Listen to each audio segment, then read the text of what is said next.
being something I want to compete in, not only here in the country, but internationally? That's a good question. Well, I think it's always somewhat of a hobby because it's something that I just enjoy so much and love doing. But I think when I was 14 or 15, I really realized what the sport could be globally, particularly in show jumping, which is a specific part of jumping. There are lots of different divisions. And I think people get confused. They hear hunters, trail riders, Western, but show jumping is one of the 3 Olympic disciplines, and you essentially try and complete a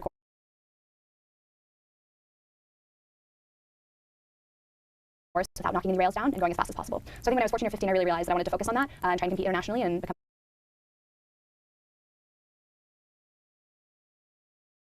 as good as I could. That's awesome. So what were some of the challenges you faced, whether it was the competition, whether it was just you improving, you preparing? What are some of the things you faced along the way? I think one of the biggest things was developing my confidence in the sport. When you're jumping a 1,200-pound animal over huge fences, it's definitely not easy. And so getting that confidence every step of the way as I progressed in height and really believing in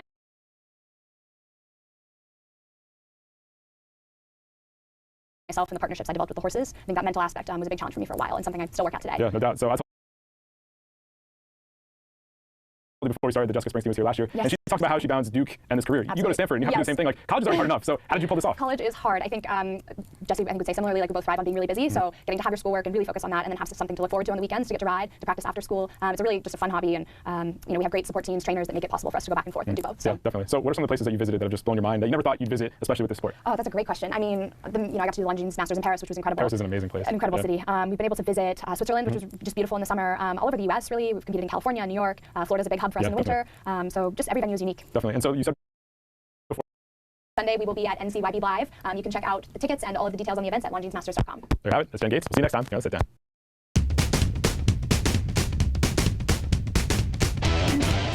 Hi everybody, what's going on? Welcome to Sit Down. I'm DJ Sixsmith. Jen Gates is here with us, equestrian extraordinaire. You got your event this weekend. How are you? Doing good. How are you? Thanks so much for coming in. So first of all, it seems like a really cool time for you, and obviously a great event going on this weekend on Long Island. So first of all, how are things for you, and how excited are you for this whole event? Things are great, and I'm so excited to be here in New York this week for the event. It's an incredible show. I was able to attend the Longines Masters in Paris for a few years, but I've never been to the New York event, so it's just an honor to be here, and we're excited to compete. Definitely. So why don't we wind it back first? Take me back to the first hopping on a horse and what that whole experience was like for you, just immersing yourself in the sport at such a young age. Yeah, absolutely. So when I was a kid, I tried a bunch of different sports. My parents wanted me to be exposed to everything, so baseball, tap dancing, basketball, and I said I really want to take horse riding lessons. And they're like, that's interesting. So I started out just local, learned how to groom, tack up the horse, hop on, and just completely fell in love with it. And so it progressed from 1 lesson a week to 3 lessons a week, and then eventually competing a bit. But I was just really taken with the relationship that I was able to have with the animals and the connection that you can develop with them. That's awesome. So when do you realize that it goes from being a hobby to being something I want to compete in, not only here in the country, but internationally? That's a good question. I think it's always somewhat of a hobby because it's something that I just enjoy so much and love doing. But I think when I was 14 or 15, I really realized what the sport could be globally, particularly in show jumping, which is a specific part of jumping. There are lots of different divisions, and I think people get confused. They hear hunters, trail riders, Western, but show jumping is one of the 3 Olympic disciplines, and you essentially try and complete a course without knocking any rails down and going as fast as possible. So I think when I was 14 or 15, I really realized that I wanted to focus on that and try and compete internationally and become as good as I could. That's awesome. So what were some of the challenges you faced, whether it was the competition, whether it was just you improving, you preparing? What are some of the things you faced along the way? Absolutely. I think one of the biggest things was developing my confidence in the sport. When you're jumping a 1,200-pound animal over huge fences, it's definitely not easy. And so getting that confidence every step of the way as I progressed in height and really believing in myself and the partnerships I developed with the horses, I think that mental aspect was a big challenge for me for a while and something I still work at today. Yeah, no doubt. So I told you before we started that Jessica Springsteen was here last year, and she talked about how she balanced Duke and this career. Absolutely. You go to Stanford and you have to do the same thing. Like, college is already hard enough, so how did you pull this off? College is hard. I think Jesse would say similarly, like we both thrive on being really busy, so getting to have your schoolwork and really focus on that and then have something to look forward to on the weekends to get to ride, to practice after school. It's a really just a fun hobby, and we have great support teams, trainers that make it possible for us to go back and forth and do both. So. Yeah, definitely. So what are some of the places that you visited that have just blown your mind that you never thought you'd visit, especially with this sport? Oh, that's a great question. I mean, I got to do the Longines Masters in Paris, which was incredible. Paris is an amazing place. An incredible city. We've been able to visit Switzerland, which was just beautiful in the summer. All over the U.S., really. We've competed in California, New York. Florida's a big hub for us in the winter. So just every venue is unique. Definitely. And so you said before you haven't done New York. So what are you most excited about, and how do you go into a competition when you haven't necessarily been in that exact place? Yeah, so I'm most excited about the crowds here. I think New Yorkers are very enthusiastic, and it's a great show. I was able to watch the live stream last year and see how wonderful it was. Getting ready for a competition like this, I think a lot of it's mental preparation, just taking some time to be calm beforehand, to really connect with your horse, whether that's grooming them or riding them beforehand, and spending time with my team and understanding how we can have a good lead up so that those 90 seconds in the ring are as good as they possibly can. That's the crazy thing. It's just such a short amount of time, and you really can't make any mistakes too. So how do you deal with that pressure in the moment? Because one thing to prepare beforehand mentally, one thing to take the time grooming, but once you're in the moment, how do you make sure you execute? Yeah, I mean, that's a good question. It's something that I think about all the time. Really just trying to get into that state of flow, like a lot of sports psychologists talk about, where you're fully connected with the animal and only thinking about what's happening underneath you in that second. So whether it's the first or the last jump, not changing anything about your mindset, just really staying focused and feeling what's going on with the horse, because they also act differently in different moments, and you have to be able to react to them and support them as best as possible. Yeah, there's already so much going on in your mind, but then balancing that with what the horse is dealing with too. Yeah. Like that's a fascinating thing to me, because like people talk about with dogs or cats, like there's that love language between two, but like with a horse, like how long does it actually take to really develop that time? It depends on the horse-rider combination. I would say the best combinations, have been together for years, but there are some horses that you just click with immediately, and others that it takes more time to develop that relationship. I'm fortunate that the 2 I brought this week, Alex and Pumped Up Kicks, I've had for 3 and 4 years, so I know them quite well. We have a really good camaraderie, and I can predict, what they're going to do at any given point in the ring for the most part. Yeah. So in addition to your life as an equestrian, what else are you involved with these days? What else is going on? I mean, similar to me, like we're both in our 20s right now. Obviously, figuring out your identity is a big thing. So how are you managing all that? And what else is going on? Absolutely. So I just graduated from Stanford, and I'm about to start medical school in the city. Actually, yeah. Awesome. So I'm very excited about that. Horses are a huge passion for me, but I've also always loved doing something else. And And so this year has just been great, though, because I've had a gap year, so I've been able to fully focus on the riding and improve my skill set, which will hopefully serve me in the future. And just having some time to chill also, because like whether it's high school going to college or after college, like jumping right into med school would have been a beast. Exactly. You know, just have a little time in, or it's not like you're not doing anything, like you have plenty going on, but just to separate from it a little bit, I think that would probably benefit you going forward. Absolutely. Early 20s are a great time to explore. Totally. And love reading and traveling and spending time with family and friends, so it's been a great year. Reading anything good or watching anything good these days? Ooh, I just started a book called Slow Medicine, which I'm really excited about. I read a book called Why We Sleep, which was really cool. Sleep deprivation is a real thing. Oh, it most certainly is. Yeah, I don't think enough people realize how important that is. Not at all. I read Michael Pollan's book, How to Change Your Mind. Okay. Really fascinating. A lot of mental stuff here. Cool. Yes, Yeah. absolutely. And then I love fiction, so I just read An American Marriage by T.R. Jones. Really great story. That's awesome. There's a book called Mind Gym, which goes, have you heard What is that? I have not read it yet. So my fiance was a softball player in college, and she read it and kind of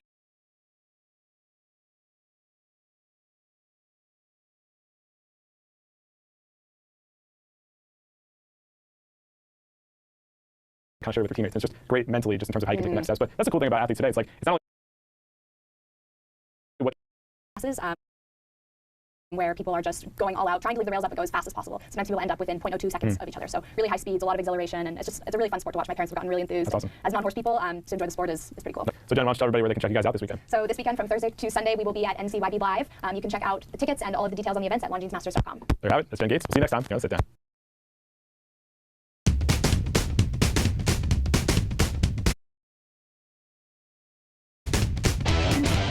Hi everybody, what's going on? Welcome to Sit Down. I'm DJ Sixsmith. Jen Gates is here with us, equestrian extraordinaire. You got your event this weekend. How are you? Doing good. How are you? Thanks so much for coming in. So first of all, it seems like a really cool time for you, and obviously a great event going on this weekend on Long Island. So first of all, how are things for you, and how excited are you for this whole event? Things are great, and I'm so excited to be here in New York this week for the event. It's an incredible show. I was able to attend the Longines Masters in Paris for a few years, but I've never been to the New York event, so it's just an honor to be here, and we're excited to compete. Definitely. So why don't we wind it back first? Take me back to the first hopping on a horse and what that whole experience was like for you, just immersing yourself in the sport at such a young age. Yeah, absolutely. So when I was a kid, I tried a bunch of different sports. My parents wanted me to be exposed to everything, so baseball, tap dancing, basketball, and they said I really want to take horseback riding lessons. And they're like, that's interesting. So I started out just local, learned how to groom, tack up the horse, hop on, and just completely fell in love with it. And so it progressed from 1 lesson a week to 3 lessons a week, and then eventually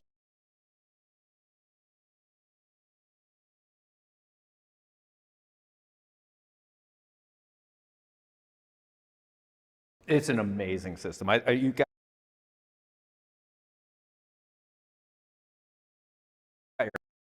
on, John.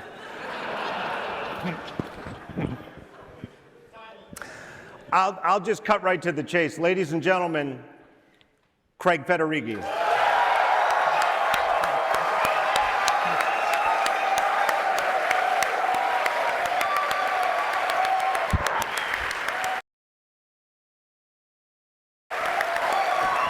Thank you.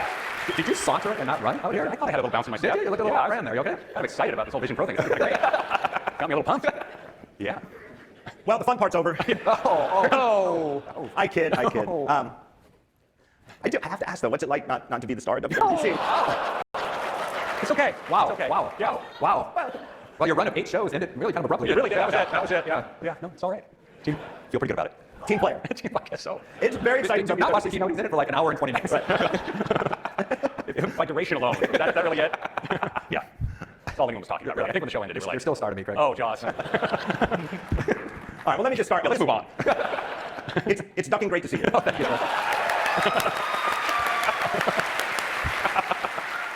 That's a good one.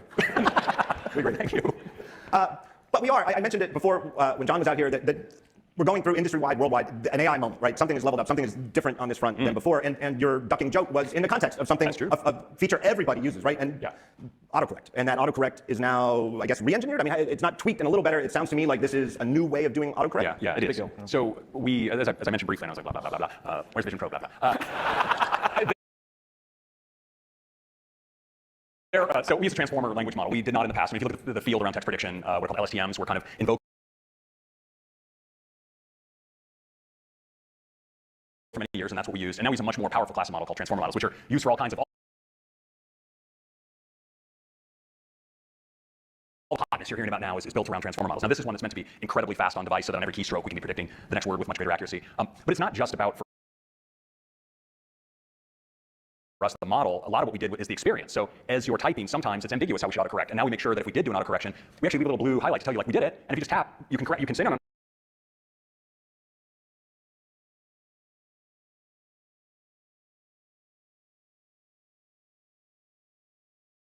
not that, this, right? And so we want to make it really easy to use autocorrect. We also do multi-word autocorrections, which is part of what the power of this language model lets us do. And so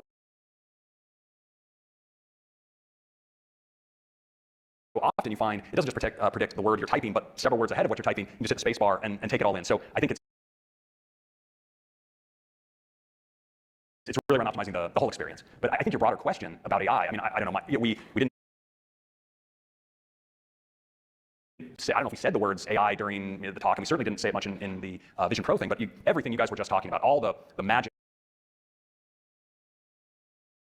that makes that experience happen is because of amazing work with machine learning. I mean, the fact it can see your hands, the fact your hands are properly matted with respect to the images behind it and the windows, the fact it's tracking your eyes, all of this is machine learning. And I think for us, it's the experience that is the headline, and the technology is all in support of that. Right. It's sort of like, sure. When you're talking about the performance of 8K video output rendering, you're not going to get into the weeds in the keynote talking about the silicon level things that make that happen.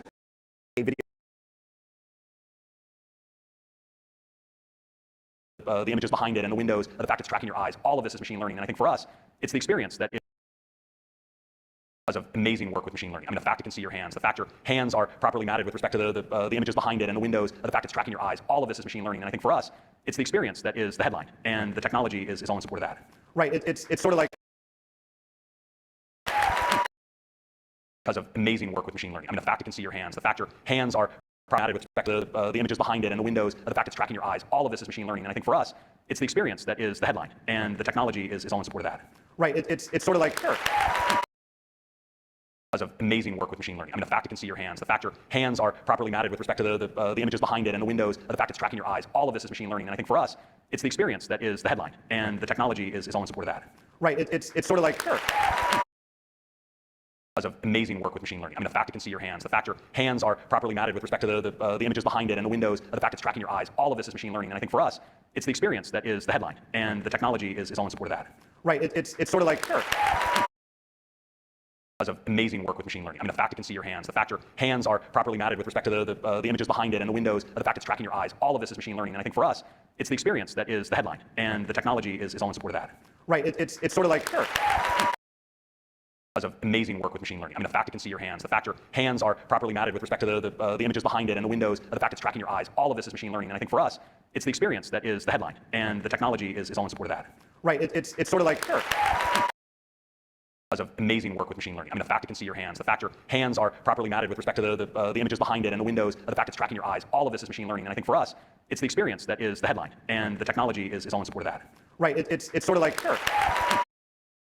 Because of amazing work with machine learning. I mean, the fact it can see your hands, the fact your hands are properly matted with respect to the images behind it and the windows, the fact it's tracking your eyes, all of this is machine learning. And I think for us, it's the experience that is the headline, and the technology is all in support of that. Right. It's sort of like, sure.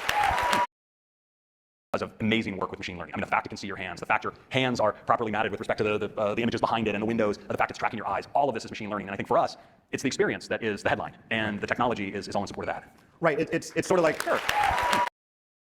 Because of amazing work with machine learning. I mean, the fact it can see your hands, the fact your hands are properly matted with respect to the images behind it and the windows, the fact it's tracking your eyes, all of this is machine learning. And I think for us, it's the experience that is the headline, and the technology is all in support of that. Right. It's sort of like, sure.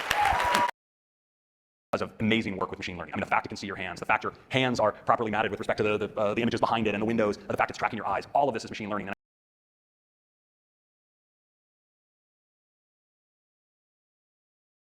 Ultimately, your body is the best defense mechanism that you have. Your body's so amazing. I'm always just in awe of it.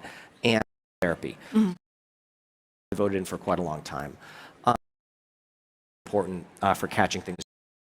Something I mentioned earlier, which is immunotherapy. Ultimately, your body's so amazing. I'm always just in awe of it. And we've evolved the mechanism that you have. Your body's so amazing. I'm always just in awe to combat infection mechanism that you have. Your body is the best defense mechanism that you have. Your body's so amazing. I'm always just in awe of it. And we've evolved for millions of years to combat infections. Your body is the best defense mechanism that you have. Your body therapy. Ultimately, your body is the best defense mechanism that you have. Your body's so amazing. I'm always ultimately, your body is the best defense mechanism that you have. Your body's so amazing. I'm always just in awe of it. And your body is the best defense mechanism that you have. Your body's so amazing. I'm always just in awe of it. And your body is the best defense mechanism that you have. Your body's so amazing. I'm always just in awe of it. And we've evolved for millions. Your body is the best defense mechanism that you have. Your body's so amazing. I'm always just in awe of it. And your body is the best defense mechanism that you have. Your body's so amazing. I'm always just in awe of it. And your body is the best defense mechanism that you have. Your body's so amazing. I'm always just in awe of it. And your body is the best defense mechanism that you have. Your body's so amazing. I'm always just in awe of it. And your body is the best defense mechanism that you have. Your body's so amazing. I'm always just in awe of it. And we've evolved. Your body is the best defense mechanism that you have. Your body's so amazing. I'm always just in awe of it. And your body is the best defense mechanism that you have. Your body's so amazing. I'm always just in awe of it. And your body is the best defense mechanism that you have. Your body's so amazing. I'm always just in awe of it. And your body is the best defense mechanism that you have. Your body's so amazing. I'm always just in awe of it. And your body is the best defense mechanism that you have. Your body's so amazing. I'm always just in awe of it. And your body is the best defense mechanism that you have. Your body's so amazing. I'm always just in awe of it. And your body is the best defense mechanism that you have. Your body's so amazing. I'm always just in awe of it. And your body is the best defense mechanism that you have. Your body's so amazing. I'm always just in awe of it. And your body is the best defense mechanism that you have. Your body's so amazing. I'm always just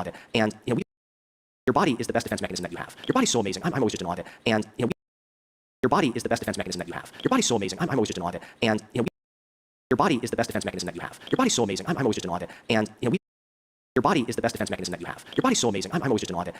And your body is the best defense mechanism that you have. Your body's so amazing. I'm always just in awe of it. And your body is the best defense mechanism that you have. Your body's so amazing. I'm always just in awe of it. And your body is the best defense mechanism that you have. Your body's so amazing. I'm always just in awe of it. And your body is the best defense mechanism that you have. Your body's so amazing. I'm always just in awe of it. And your body is the best defense mechanism that you have. Your body's so amazing. I'm always just in awe of it. And your body is the best defense mechanism that you have. Your body's so amazing. I'm always just in awe of it. And your body is the best defense mechanism that you have. Your body's so amazing. I'm always just in awe of it. And your body is the best defense mechanism that you have. Your body's so amazing. I'm always just in awe of it. And we've evolved. Your body is the best defense mechanism that you have. Your body's so amazing. I'm always just in awe of it. And we've evolved. Your body is the best defense mechanism that you have. Your body's so amazing. I'm always just in awe of it. And your body is the best defense mechanism that you have. Your body's so amazing. I'm always just in awe of it. And your body is the best defense mechanism that you have. Your body's so amazing. I'm always just in awe of it. And your body is the best defense mechanism that you have. Your body's so amazing. I'm always just in awe of it. And your body is the best defense mechanism that you have. Your body's amazing. I'm always just in awe of it. And your body is the best defense mechanism that you have. Your body's so amazing. I'm always just in awe of it. And your body is the best defense mechanism that you have. Your body's so amazing. I'm always just in awe of it. And your body is the best defense mechanism that you have. Your body's so amazing. I'm always just in awe of it. And your body is the best defense mechanism that you have. Your body's so amazing. I'm always just in awe of it. And your body is the best defense mechanism that you have. Your body's so amazing. I'm always just in awe of it. And your body is the best defense mechanism that you have. Your body's so amazing. I'm always just in awe of it. And your body is the best defense mechanism that you have. Your body's so amazing. I'm always just in awe of it. And your body is the best defense mechanism that you have. Your body's so amazing. I'm always just in awe of it. And your body is the best defense mechanism that you have. Your body's so amazing. I'm always just in awe of it. And your body is the best defense mechanism that you have. Your body's so amazing. I'm always just in awe of it. And your body is the best defense mechanism that you have. Your body's so amazing. I'm always just in awe of it. And your body is the best defense mechanism that you have. Your body's so amazing. I'm always just in awe of it. And your body is the best defense mechanism that you have. Your body's so amazing. I'm always just in awe of it. And your body is the best defense mechanism that you have. Your body's so amazing. I'm always just in awe of it. And your body is the best defense. This is machine learning, and I think for us, it's the we ambiguous how we should autocorrect, and now we make sure that if we did do an autocorrection, we actually leave a little blue highlight to tell you like we did it, and if you just tap, you can correct. You can say no, not that, this, right? And so we want to make it really easy to use autocorrect. We also do multi-word autocorrections, which is part of what the power of this language model lets us do. And so often you find it doesn't just predict the word you're typing, but several words ahead of what you're typing. You just hit the space bar and take it all in. So I think it's really around optimizing the whole experience. But I think your broader question about AI. I mean, I don't know. We didn't say. I don't know if we said the words AI during the talk, and we certainly didn't say it much in the. We didn't say. I don't know if we said the word. Like sure. Find it in the Windows. We didn't say, I don't know if we said the words AI during the talk. We didn't say it much in the Vision Pro thing, but everything you guys were just talking about, all the magic that makes that experience happen is because of amazing work with machine learning. I mean, the fact it can see your hands, the fact your hands are properly matted with respect to the images behind it and the windows, the fact it's tracking your eyes, all of this is, I think for us, that is the headline. All the magic is almost, all the magic. It's sort of all the magic that makes that experience happen is because of amazing work with machine learning. I mean, the fact it can see your hands, the fact your hands are properly matted with respect to the images behind it and the windows, the fact it's tracking your eyes, all of this is machine learning. And I think for us, it's the experience that is the headline, and the technology is all in support of that. Right. It's sort of like sure. All the magic that makes that experience happen is because of amazing work with machine learning. I mean, the fact it can see your hands, the fact your hands are properly matted with respect to the images behind it and the windows, the fact it's tracking your eyes, all of this is machine learning. And I think for us, it's the experience that is the headline, and the technology is all in support of that. Right. It's sort of like sure. All the magic that makes that experience happen is because of amazing work with machine learning. I mean, the fact it can see your hands, the fact your hands are properly matted with respect to the images behind it and the windows, the fact it's tracking your eyes, all of this is machine learning. And I think for us, it's the experience that is the headline, and the technology is all in support of that. Right. It's sort of like sure. all the magic that makes that experience happen is because of amazing work with machine learning. I mean, the fact it can see your hands, the fact your hands are properly matted with respect to the images behind it and the windows, the fact it's tracking your eyes, all of this is machine learning. And I think for us, it's the experience that is the headline, and the technology is all in support of that. Right. It's sort of like, sure. All the magic that makes that experience happen is because of amazing work with machine learning. I mean, the fact it can see your hands, the fact your hands are properly matted with respect to the images behind it and the windows, the fact it's tracking your eyes, all of it.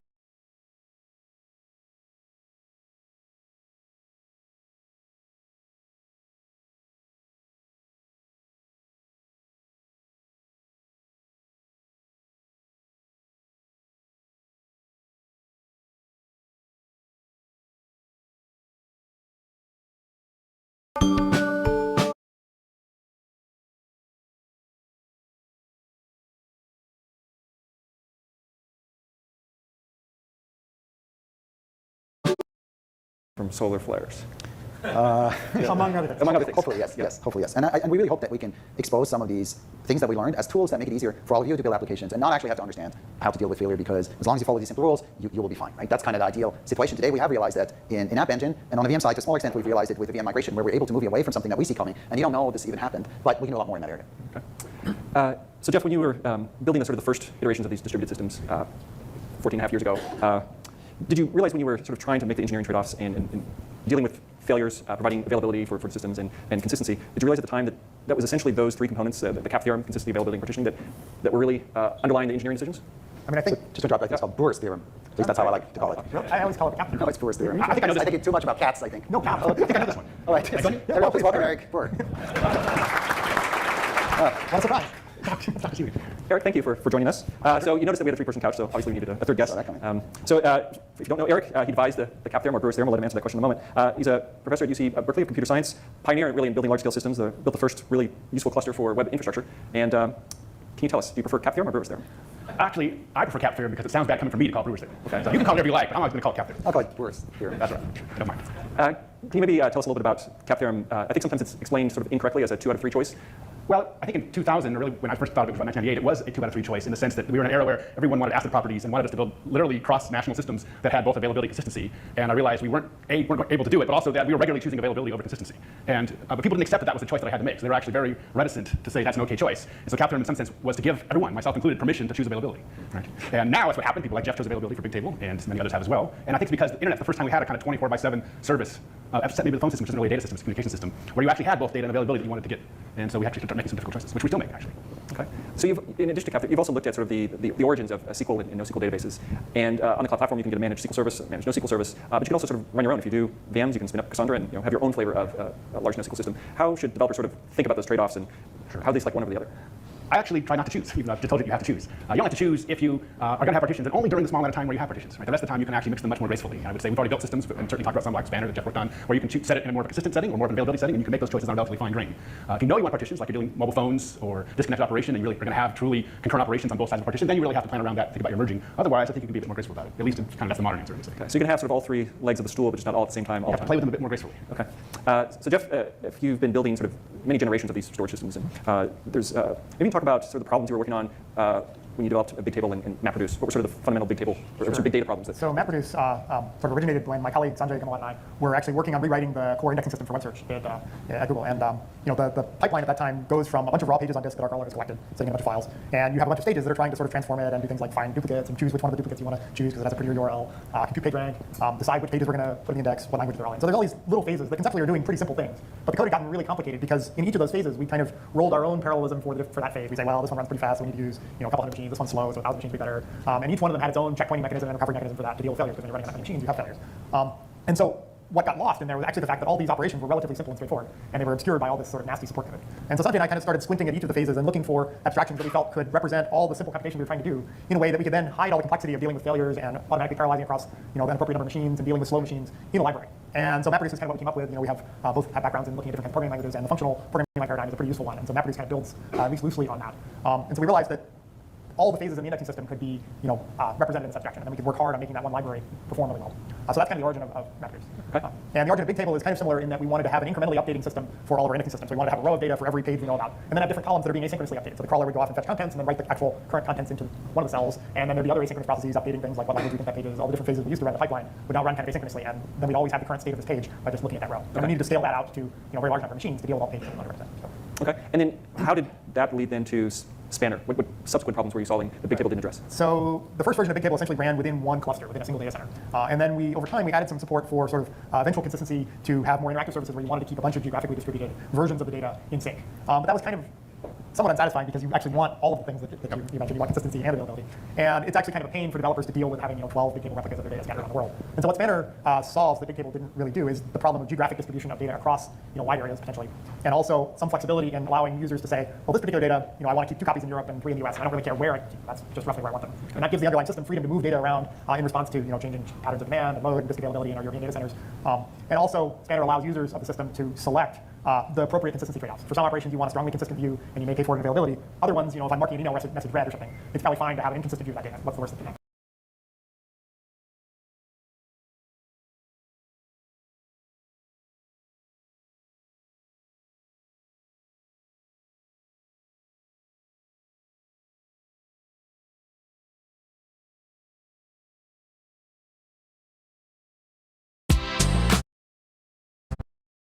We have, we use the Windows hypervisor, but we have lots of custom stuff around it. So it really is kind of a pretty large advanced distributed system. A big global Windows OS. Yep. And our goal is to basically take that cloud OS that we're using to host our own data centers and also ship it so that you can run it inside yours as well. And so a lot of the Windows Server 2012 R2 release that just came out, a lot of that infrastructure has a lot of commonality with what we've built in Azure. And you're going to see over time more and more consistency across what you can run inside your data center or another third-party hoster's data center and what we're running in ours. Ours is probably a much larger scale, right. But we think that consistency is important because we know sometimes people want to be able to run it on their own hardware that they manage as well. So inside an Azure data center are racks and racks of computers. Yep. I might have a company with racks and racks of computers. I could have my own internal kind of Azure packed cloud with my own Azure internal portal and make virtual machines and websites. Yeah, so we have this thing called Windows Azure Pack, which just released in October as part of the Windows Server release. It's a free download on top of Windows Server, and it gives you free, and it runs on top of Windows Server and System Center, and it basically provides the exact same Windows Azure HTML portal that you're familiar with if you've ever logged into WindowsAzure.com. Sure. And it basically lets you say new VM, new website, new database, new service bus, and it will run on top of Windows Server, and you can even have 2 or 3 servers running inside your company, and you can use that Windows Azure Pack against it. And the goal is, it's the same consistent APIs, it's the same consistent management tools. You can use Visual Studio to develop against it, and then those same apps you can then also deploy inside our cloud hosted on Windows Azure. Very cool. I went onto the web and searched for a picture. I just searched for Azure Data Center. Is that representative? Is that reality? These look like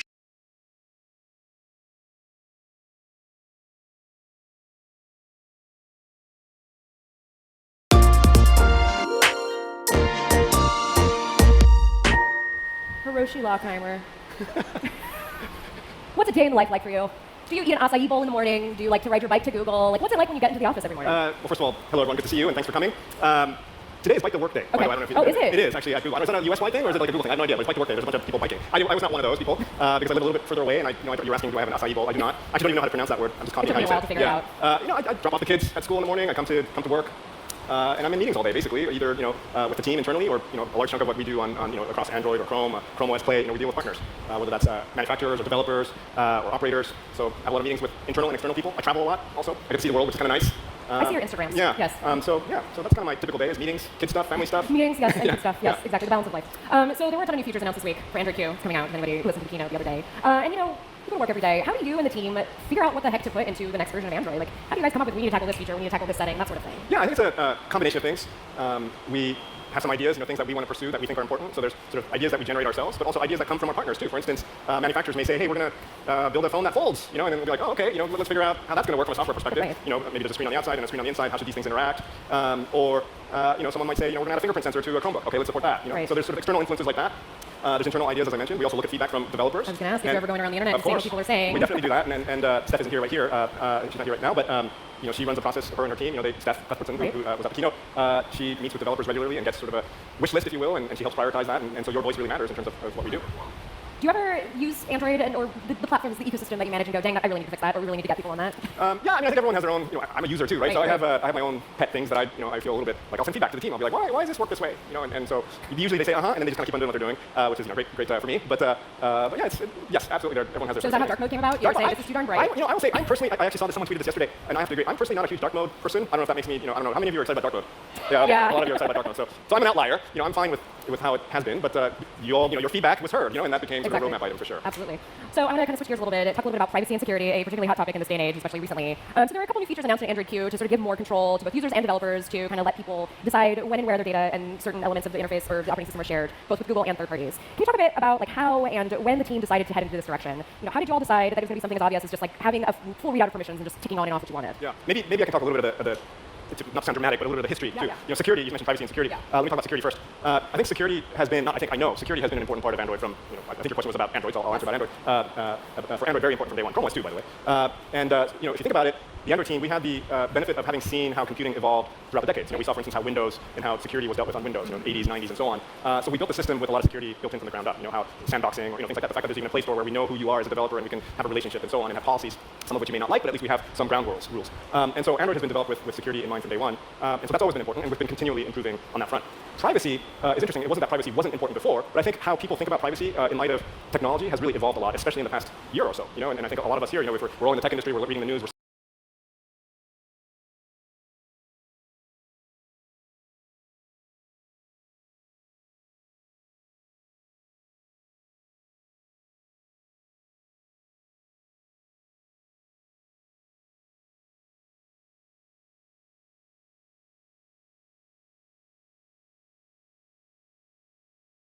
eat breakfast cereal, read the newspaper, and shave with an electric razor for a really long time. Like, he would shave with that electric razor for like 15 minutes. And while he's eating the cereal, and when he was done shaving his face with that razor, then he would take two. All right, so and I appreciate your patience. This is not the sort of thing I usually do, so I appreciate your patience. So we're just going to dive right into it. So when we were kids, we would spend every summer on our grandfather's ranch in South Texas. We called our grandfather Pop. That's Pop. There's Pop right there. We were probably just fixing that windmill. Yes, always fixing windmills. Yeah. Before you were climbing them and smashing bottles upon them, which you did recently in an Instagram video. So one of the things that we would do, every summer, it was really a magical experience. There's little Jeff. Yeah, that was my maximum cuteness right there. By the way, all downhill from there. That's a 1962 International Harvester Scout. We all learned to drive in that car. Once you can drive that car, you can drive anything. And then this is, so there's the two of us. That is Jeff teaching me how to open or close a gate, which doesn't seem like it would be that complicated, but I was having trouble. Wire gap gates are tough. And then this is... that's red. Well, that's Christina. Yeah, that's Sister Christina. But the horse is red. That's red. Yeah. So I guess one of the things that we learned every summer, this is Pop again. So there was, as we alluded to with the windmills, there was always work to be done on the ranch. And one of the things that I think we learned to value, and you've spoken about this in the past, is the role that resourcefulness, self-reliance plays. Sure. Certainly on a place like the ranch. But can you talk a little bit about? Well, so one of the great things that you learn, and first of all, we had a very fortunate, lucky childhood. We got to spend a lot of time with Pop and our grandparents, and you learn different things from grandparents than you learn from parents. It's just a very different relationship. I spent all my summers on his ranch from age 4 to 16, and he was incredibly self-reliant. If you're in the middle of nowhere in a rural area, you don't pick up the phone and call somebody when something breaks. You figure out how to fix it yourself. And so as a kid, I got to see him solve all these problems and be a real problem solver. He even did his own veterinary work. He would make his own needles for the suture up the cattle with. He would take a piece of wire, use a blowtorch to heat it up, pound it flat, sharpen it, drill a hole through it, make a needle. And some of the cattle even survived. And so we learned a lot of things from watching him because he would take on major projects that he didn't really know how to do, and then figure out how to do them. A good example of that is you guys built a house. Yeah. I think he bought this out of a Sears catalog. It was a kit house, and we built that thing. Somebody came out. It all showed up in big boxes, and a professional came out and poured the foundation, and then we did the rest of it. But I'm pretty sure that was quite a project. You can see some of the cows there that didn't survive the procedure. So when I was going through these, it certainly I came across this photo, which I'm not exactly sure what it was you were doing here, but I'm almost positive it looks you were like doing it wrong. Maybe that vent really pissed me off. I don't know. That's certainly. Well, I think there's a couple things here. First of all, OSHA would not be pleased with the way you're on that ladder, and it appears as though you're crafting a spear. I don't know what I'm doing. Yeah. So I think that.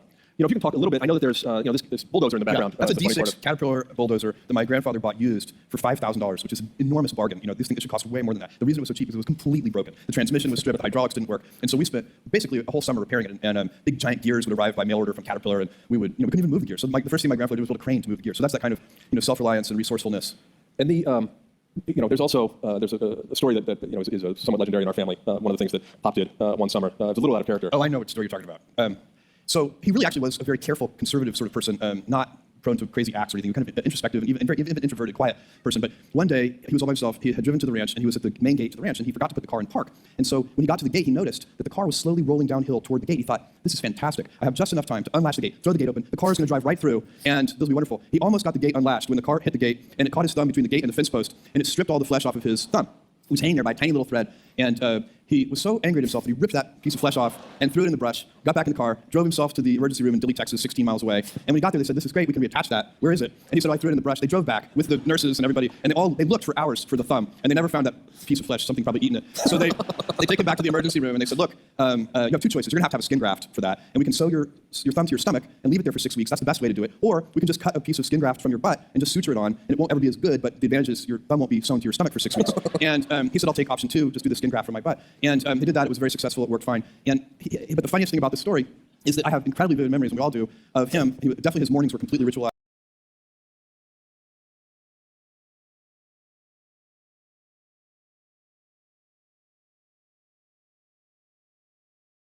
He pulled up, he and his entourage, in 3 different Teslas this morning. How many Tesla owners do we have in the audience? Stand up if you're a Tesla.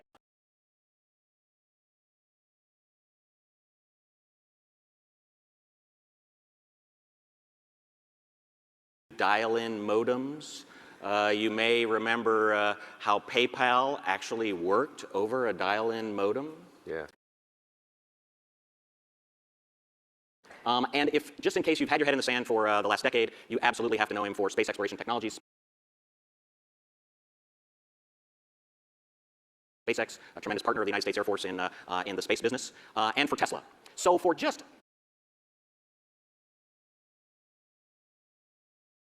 for grins, this fastest growing auto company on the planet, most amazing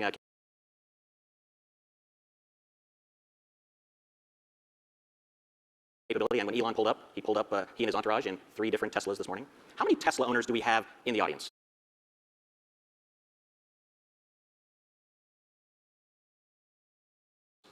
Stand up if you're a Tesla owner. All right, very nice.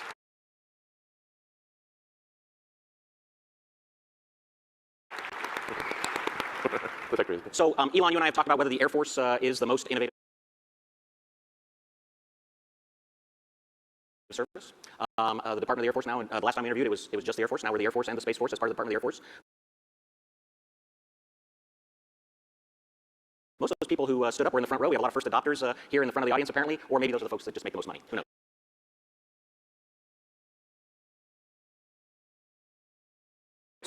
Okay, so again, today's discussion is about innovation and how we can make the Department of the Air Force the most innovative department within the Department of Defense and perhaps across the United States government.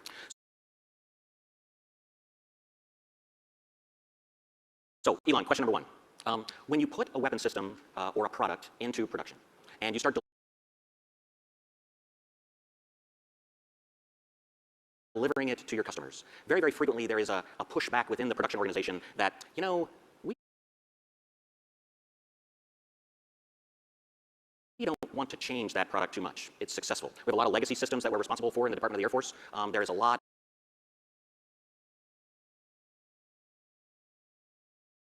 of reticence at times to incrementally improve or add new capabilities to those systems. From the context of Tesla and SpaceX, how do you motivate your workforce? How do you work with your customers?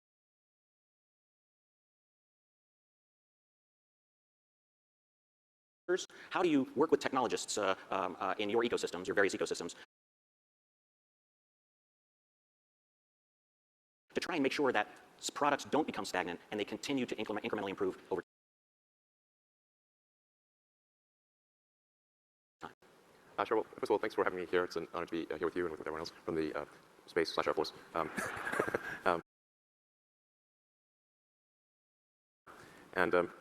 I've had a long relationship with the Air Force and very much appreciate the support over the years, so I just want to make sure to say that.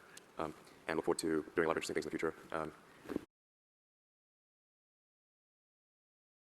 I think it's actually it's cool that there is that the creation of the Space Force is happening. I think it makes sense that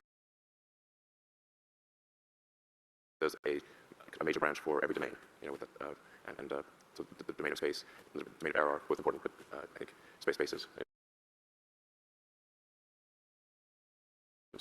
certainly a medium of its own. Sure. I think there's some very exciting things that are possible. If I may just say, like, what the public wants, I think, I'm pretty confident that the public doesn't want this, is Starfleet Academy. You know, like, yeah, like how do we make Star Trek real? You know, that'd be pretty amazing. I'd love that. You know. So I think like the fastest we can make sort of Starfleet real, then we're just trying to do that. Well, so Elon, speaking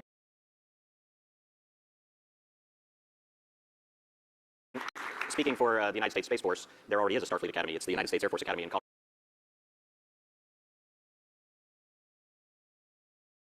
Springs, Colorado. Sure. Nope, I've been there. I gave a talk, and you know, the first launch of Falcon 1, we had a Falcon sat from the Air Force Academy. That rocket blew up, but then the funny thing is that it blew up. Let's use this truth is stranger than fiction. The satellite was shot through the fairing, arced through the air a couple hundred meters, and then plunged through the roof of a tool shed, and then landed on the floor. And was actually in reasonably good shape. I mean, for crashing through the ceiling, but yeah, like recognizable. You know, and we gave it back, and so we've not lost one of your satellites. So from a SpaceX perspective,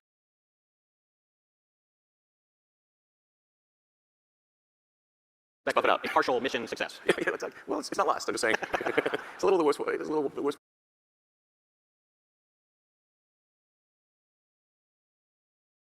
Aware of it, you know, but here. But then we subsequently launched a future Falcon sat to actual orbit. That was great. So I think we can go a long way towards making Starfleet real and making these sort of utopian or semi-utopian futures real. But it will definitely require radical innovation. One can't get there by incrementally innovating expendable boosters. There's just no way. Yeah. So I think we need to push for radical breakthroughs. And if you don't push radical breakthroughs, you're not going to get radical outcomes. And that does mean taking risks. And common sense that if you take a big risk, in order to have a big reward, there must be a big risk. Most of the time, you cannot find big reward for small risk. Those are rare. So you can have some proportionality with risk and reward. But if the goal is important enough, and I think increasingly the goal is important for many reasons. The goal of having the best technology in space, that is, I think, going to become increasingly important, and it'll be increasingly important for the United States to use what I think is its greatest attribute, which is invention and innovation, to create space technology that is the best in the world. And in fact, I think if the United States does not use breakthrough innovation, it will fall behind. Yeah, so.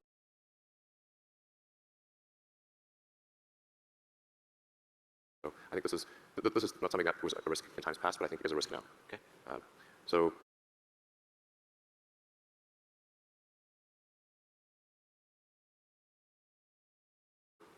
yeah. Do you characterize that risk in terms of peer adversary competition?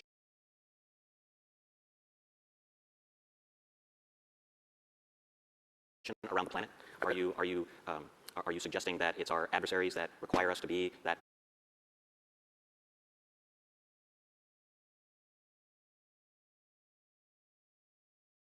Those radical innovators, or is it just we can't become complacent and stay incrementally improving our systems? We must take those giant leaps forward as a nation, regardless of the competition. I think there's little. I have zero doubt that if the United States does not seek great innovations in space, it will be second in space, okay, with as sure as nightfall is day. So it is a big deal. But this is a very innovative.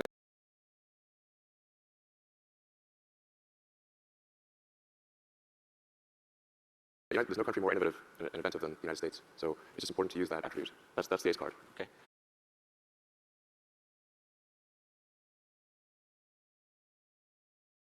Yeah. And since it seems like we're going down the geopolitical path here on the questions, how does the United States as a nation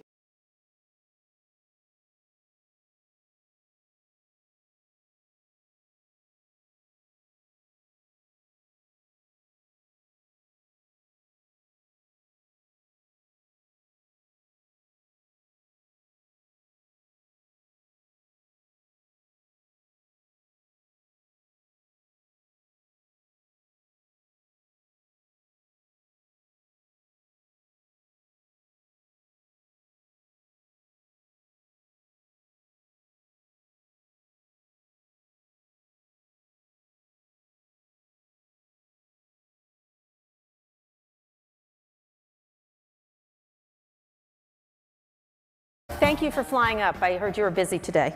It was the current moment at Apple or the current moment in the world?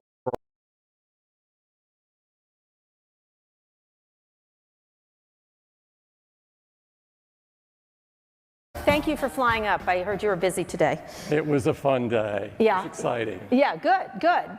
You'll explain Dynamic Island to me later. I don't understand. It's a great name. It feels like like it should be a reality show. Nonetheless, I want to focus on Steve right now. Obviously, these people need no introductions. This is Lorene and Johnny, all well known for being such an important part of this journey. So let's start by looking at some clips of Steve Jobs here at Code and All Things D. Go ahead. Personal computer has been a pretty amazing thing in that it's morphed into these different things over the years. First, it was a hobbyist tool, and then the age of productivity began, and that's what really fueled a lot of the growth. But then the internet came along. All of a sudden, the next great age of the personal computer started. We feel very strongly at Apple that there's a third great age of the personal computer coming. It's where the personal computer becomes sort of your digital hub. It's becoming the hub for your photography, your movies, your music, obviously. It's integral to our digital lifestyle. No plans at the current time to make a tablet. I think the digital hub has been a resurgence of relevance for the PC. Our retail stores went from 0 to a billion faster than anyone's ever done before. Faster, really. Yeah. Are you losing money on those stores? No, we're making money. Third business we're about to get in is about to have a phone. About to have a phone? I have no idea. I'll send you one. Thanks. Best iPod we've ever made, by the way. Best phone we've ever made, too. Yeah, that's great. We've really revolutionized how you use a cell phone. If it was nothing but a cell phone, it'd be really successful. It's the internet in your pocket for the first time. Generally, we were both the youngest guys in the room. And now, I'm the oldest guy in the room most of the time. And that's why I love being here. And it is so known for restraint. I have one of the best jobs in the world. I'm incredibly lucky to hang around some of the most wonderful, brightest, committed people I've ever met in my life. And together, we get to play in the best sandbox I've ever seen and try to build great products for people. That's what keeps me going. And it's what kept me going 5 years ago, it's what kept me going 10 years ago, when the doors were almost closed, and it's what will keep me going 5 years from now, whatever happens. You know, there's nothing that makes my day more than getting an email from some random person in the universe who just bought an iPad over in the UK and tells me the story about how it's the coolest product they've ever brought home, you know, in their lives. That's what keeps me going. That's great. That was, I think that was his last interview. I think it was just before he died. So let's talk about the current moment. I would love each of you to reflect on how, you can't guess what he was going to think or anything else, but what Steve would think of the current moment in your estimation. Again, we don't know, obviously. Tim, why don't we start with you? The current moment at Apple or the current moment in the world? In the world, at Apple. Oh, I think at Apple, I believe and hope that he would be proud over a day like this where we bring out a lot of innovations that are very much on the principles that he laid out and articulated so well. I think the greater world, he would be troubled by a lot of things that he sees, the sort of the partisanship and the division in the world. But I think he would be happy that we're living up to the values that he talked about so much, like privacy, like protecting the environment. These were core to him while we're keeping up innovation and trying to give people something that enables them to do something they couldn't do otherwise, to give them tools to discover their own self and to change the world in their own way. But I think, you know, so I think it would be mixed. And I hate to project kind of what he would think today. I really don't like to do that. But I think, you know, there are lots of challenges in the world today. It's true that that's an impossible hypothetical, but because we knew him so very well for a long time, in many ways he inhabits each of us. And for me, often the way I make sense of the world, I have sort of, you know, the resonance of his voice in my head often. He would be very disappointed with the political climate, I would say. Not only the polarization, not only the fact that people are really coming to blows, you know, within families and communities in our country, but also just that he loved our country so much. He loved California so much, but he loved our country. He loved the idea of America. He loved what it allowed the individual and the communities to become. He loved the unfetteredness of it. He loved the personal freedoms and liberties, but also the connectedness and responsibility for each other. It was very important to him to be able to give something back to the human experience. And I think he would not be quiet about. But he'd be on Twitter? Would he be on Twitter? No, he wasn't a big fan of social media, mainly because of the business model. But he would not be on Twitter. No, he would be speaking out easily and often. Yeah, his emails and letters were like tweets out. They were short and kind of sweet. I remember when you introduced Ping. Ping. That was some social network. He came out of the room. You know, he comes out after he did the speech in the room where people are looking at things. And he came out and he goes, "What do you think?" I said, "I think it sucks." And he goes, "I think so." Right away. And he goes, "I hate social media," which was interesting. And it wasn't because he wasn't social or anything like that. He just couldn't figure it out. Johnny, what do you think? Not on that particular Ping, because it did suck.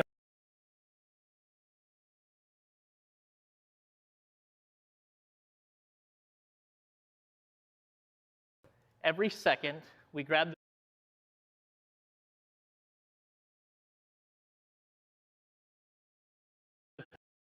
We think this is going to be a really powerful combination, putting together Fortnite's 70 million monthly active users with the power of the Unreal Editor and a new creator economy to share the revenue with creators who create engaging experiences. And it's another milestone on the path to a new kind of entertainment medium, which science fiction literature calls the metaverse. Because there's a crazy amount of hype around this whole topic, I'd like to step back and take a long-term look at what we see here. And the core of it is some very real growth starting with Fortnite 70 million monthly active users, Roblox's 250 million monthly active users, Minecraft's 100 million, and PUBG Mobile and Apex Legends, and numerous other metaverse-inspired games is leading to an identifiable audience today of over 600 million active users in these virtual worlds. And it's on a growth trajectory that will put it at billions of users by the end of this decade. And so we can set aside the crazy hype cycle around NFTs and VR goggles. These technologies may play a role in the future, but they are not required. This revolution is happening right now. And the core of it is something that every gamer already understands. It's you and your friends getting together online and going around as a group on voice chat, having a fun time, and social entertainment experiences. And some of these experiences are serious games like Battle Royale. Some of them are going to a concert and dancing, or chatting with friends and just having a good time. We see this as the next big change in gaming and an epic evolution as a company. We started out back in 1991 making 2D games. We recognized the opportunity with 3D, so we built the first Unreal Engine and the first Unreal Tournament game. We evolved to make console games like Gears of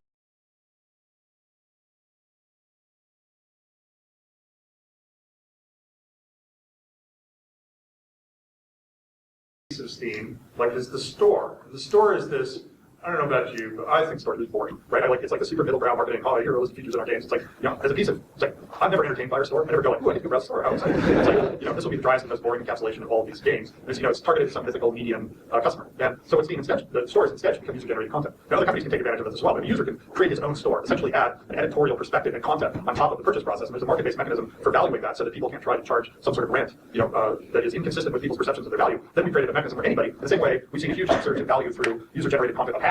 We think that there's a lot of aggregate value that can be created by allowing people to create stores. Right? So it's just another piece of content that can be created by anyone that creates overall value for all of us collectively. With the store, would you separate from Steam itself or Steam shaming? Because if you're allowing users to upload everything they have, would you self-moderate in some way? Because you could have people that upload things that are either quote-unquote quality products or... Well, mainly what we think the store is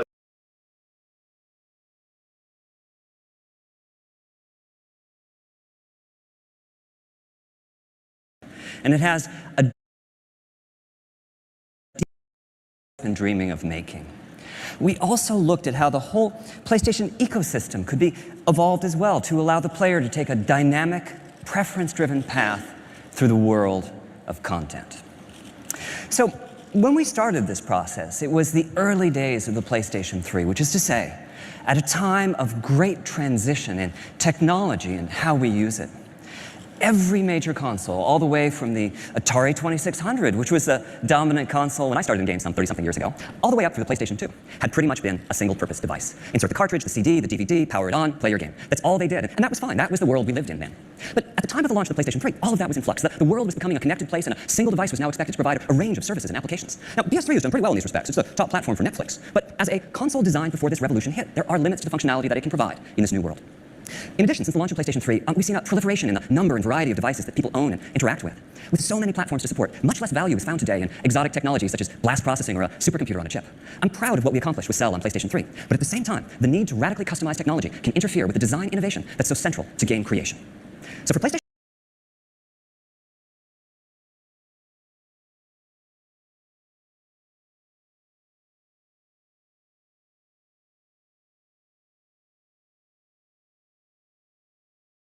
Andrew Wilson, CEO of EA, thank you so much for joining us this morning. Good morning. Thank you for having me. So, Andrew, $2.1 billion deal. Why was it so important to make this big push on YouTube? Andrew Wilson, CEO of EA, thank you so much for joining us this morning. Good morning. Thank you for having me. So, Andrew, $2.1 billion deal. Why was it so important to make this big push into the mobile space with this mobile acquisition? Why now? Well, we feel really good about where we're at as a company. Again, we have a long history in mobile. We've had great games over the last decade, including Plants vs. Zombies, Star Wars Galaxy of Heroes, Madden, FIFA, Sims Free Play. But mobile's the fastest growing gaming platform on the planet. It entertains billions and billions of players. And we saw an opportunity with Glue to bring together two amazing teams, two great collections of IP, our global reach, and really expand and drive growth in our business around this great, fast growing platform. Now, Andrew, I think it's interesting that this is your second meaningful acquisition in just a couple of months. You recently bought Codemasters. They have a big racing game. What does this tell us about your plan to do more M&A? Can we expect you to continue to be acquisitive? And what types of targets are you looking at? Yeah, I think that as we've come through COVID, it's become apparent to us that games have become an even more important part of people's lives. And we've seen tremendous growth in our business and are overjoyed that our teams have been able to do for players through this period. But it's really accelerated two secular trends. First, social interaction is moving from physical to digital, and the consumption of sport and entertainment is moving from linear to interactive. And we sit at the very intersection of those two things. And so we feel really good about our internal teams and our organic development, and we've got lots of exciting things ahead. But at the same time, we think there's an opportunity to accelerate our growth and really rely on global scale and a network of 500 million players to do some amazing things for players. And so when we think about acquisition, we think about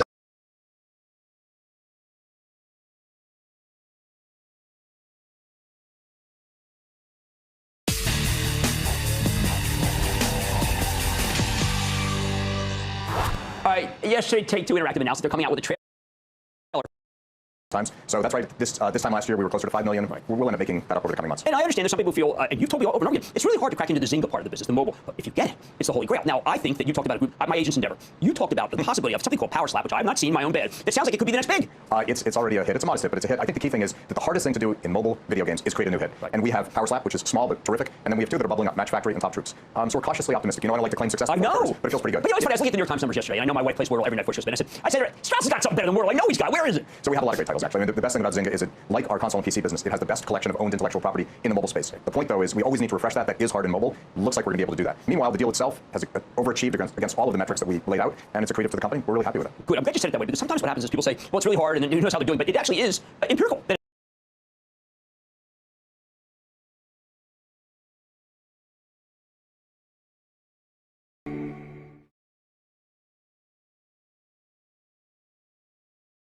Hello everyone. In a short while, we will start our second Ubisoft Forward event. We designed it as a time for developers and players to come together to celebrate a shared passion for games. However, before we start, I'd like to say a few words about internal issues that have come to light recently. This summer, we learned that certain Ubisoft employees did not uphold our company's values, and that our systems failed to protect the victims of their behavior.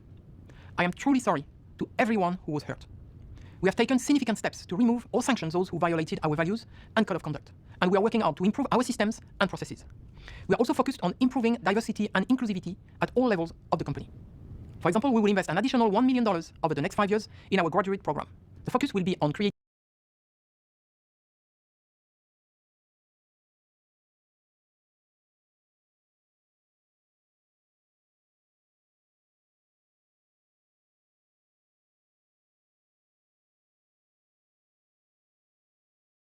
and suicide and things, and the numbers are year, and here we are at the end of the year.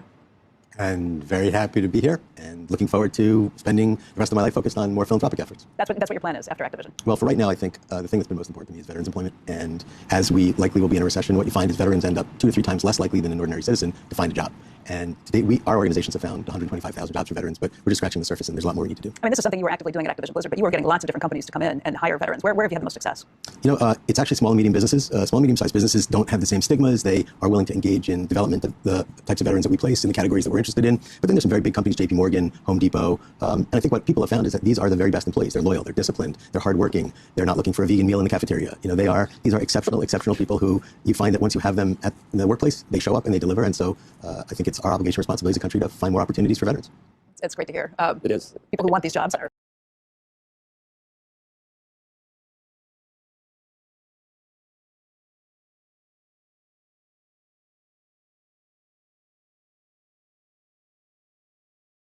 Are any sort of core lessons that you remember from that, or? I mean, mostly it was that even on a small scale, these things are group efforts, right? When you're doing it on your own before you get into a studio, it's all up to you. And I could do a lot of things, right? I could program, I could do art, I could do level design, I could produce, I did the sound effects for Terminator and Daggerfall, some for Morrowind, then I stopped. But your ability to work with a group and get the best out of everybody, even at that scale, made all the difference. Yeah. And then when you get it on a larger scale like we are now, it still makes a very, very big difference. It's a team sport. So you moved on to Elder Scrolls after that, which had, as you know, already started, Arena had already come out. Now, given your penchant for role-playing games as a kid, at that point, is that dream come true territory where you've gone from playing role-playing games as a kid to making your own? Looking back, yes. At the time, it was, ours were so big, right? Whereas Terminator, you could focus a little more on a level. Yeah. You know, the levels are wide open expanses. An Elder Scrolls game is so big at the time, very procedurally generated as well. And it was wrapping your hands around what's going to make this tick on a minute-to-minute basis in the game. And so it wasn't until probably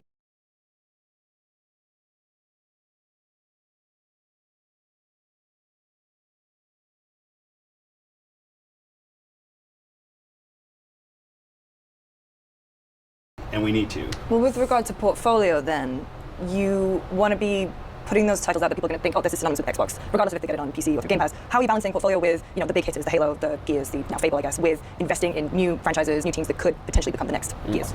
Well, that gets back a little bit to what I hope we're trying to put together, which is a studio system that can support both of those, right? I mean, I talked earlier today about, it's amazing to me that we've got 10 franchises that have crossed 10 million life-to-date players, right? So you think about something like Grounded, which kind of brings all this together. It's a game made by a super small team at Obsidian, right? Kind of, they just, as a passion project, because of Game Pass, that thing finds an audience probably bigger than it would have if it had just launched into the wild. And now we're able to come back and support it. Now you look at Grounded, I mean, that thing is well over 10 million life-to-date. Do we have the opportunity to invest and make that a bigger game? So a lot of what I do, working with Phil, working with Jamie Leader at ZeniMax, is think about what is that balance across the portfolio, because I don't want to lose, Minecraft Dungeons was a big expansion for some Minecraft that started with 2 people in Stockholm as a prototype in Unreal. And I remember very vividly a Thursday night, it's like raining after dinner, they're like, we want to show you something. I think they expected me to sort of say, get back to work. And I'm like, back to the mining. Get the pickaxe out, right? It's like, and no, I was like, we built a team, and we went and shipped that. It was a great expansion, and that opened the door to do things like Minecraft Legends, right? So I don't want to lose that. I also want to make sure that a team at Compulsion Games in Montreal, small studio, it's not much bigger than all this. It's like, less than 100 people, Double Fine, where they're smaller and they make their kinds of games. I don't want them to look at a game like Sea of Thieves, which has been going for 5 years, or think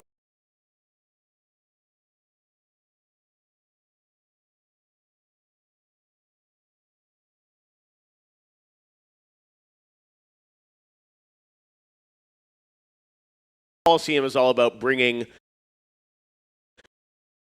We need some collateral. So how about your parents' flats, houses, and cars? We're like, holy moly, it's probably not going to do that. Yeah, so we didn't get that credit.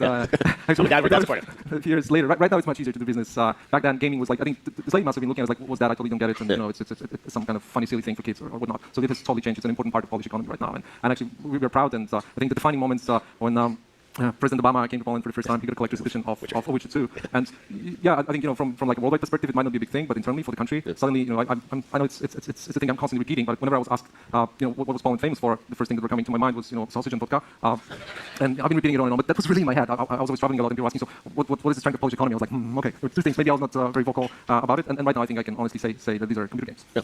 No, I would agree. I mean, that's credit to you and the company and how you've built CDPR over all these years. Do you see the company as always existing kind of only in Poland? I mean, you have a small office here in LA, but I mean, do you imagine like, looking forward in the future, do you see like a development studio in the States or other parts of Europe? Or? Well, never say never. We are, in terms of the where we make games, the development, it's all Poland. So the main headquarters is in the capital in Warsaw, and we have a pretty big studio in Kraków in the southern part of Poland, and in the southwest Poland in Wrocław. So I think for us, maybe it will change, but as of now and for the foreseeable future, we really want not to waste time on communication between the entities. And I think even like we're talking back in the day, like the time difference with LA or a lot of different parts in the world, we also have an office in Shanghai. It just makes things slower.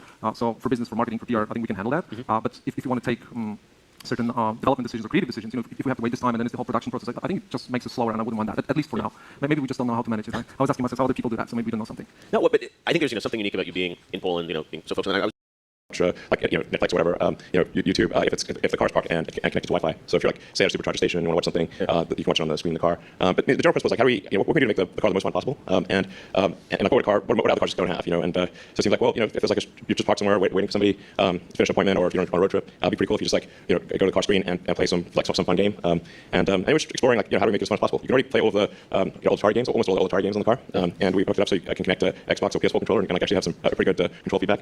And then we have like genius moves like the fart app. It's my finest work. It's like there's you can actually make the fart sound like it's coming from any seat. That actually is the funniest Easter egg, that one. Yeah, you mentioned it. And then actually the names of the farts. There's the Falcon Heavy is one of them. Yeah. All right, let's take a look. It's games on Tesla.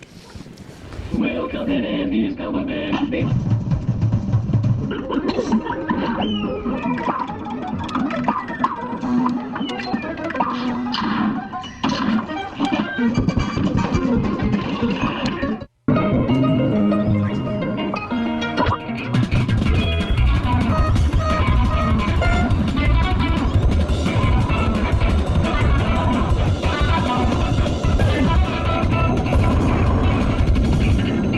Obviously had our ups and downs with Fallout 76, but our fans are incredible and have really stuck with us, and now it's really turned into one of the best online communities that we've ever seen. It's fantastic. For sure, uncharted territory will result in failures necessarily. Otherwise, you're not trying hard enough. What can you tell us about that? I do not have a clip. No, sorry. It's a game, but it still has an authenticity to, okay, this could happen. We talked like, what kind of fuel do the ships use? Like, we're using helium-3, which we can debate whether that's a good power source for spaceships, or how do the physics work in space and gravity and those kind of things. And that's where you get into, we have to gamify it some, so that it's not as punishing as actual space travel, but that it feels like, hey, traveling in space in our game is still, let's say it's like flight in the 40, like it's dangerous. It's still dangerous to go and explore, but even though lots of people do it. Yeah, space is far. That's the thing. It's like, you have to like definitely cut that short. It's like 40 light years, man. I mean, I think like, if you want like normal space and known physics, like an antimatter drive would be the best, but that's still going to limit you to light speed. Google's Bard is now changing its name to Gemini, and the tech giant launching Gemini Advanced. It's a paid option, and it's even more of an advanced version of its AI model to compete with ChatGPT. In an exclusive interview, I spoke with Alphabet and Google CEO Sundar Pichai about these developments and the news, and I started out by asking him about why the name change. For us, Gemini is our approach overall in terms of how we are building our most capable and safe and responsible AI models. So it's the frontier of the technology we're pushing along.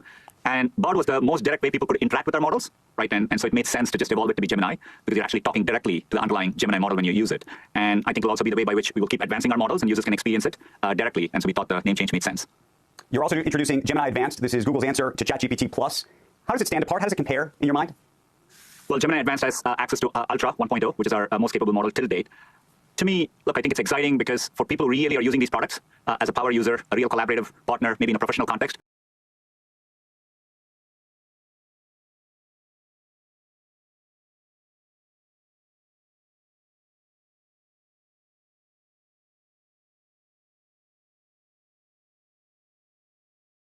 Breaking news here that we want to get to. Our own John Ford is sitting down with Microsoft CEO Satya Nadella.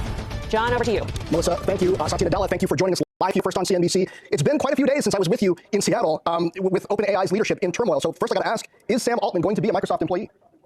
Yeah, I mean, we are on Friday morning, John. I got up and I was very committed to our customers and confident in our technology roadmap. And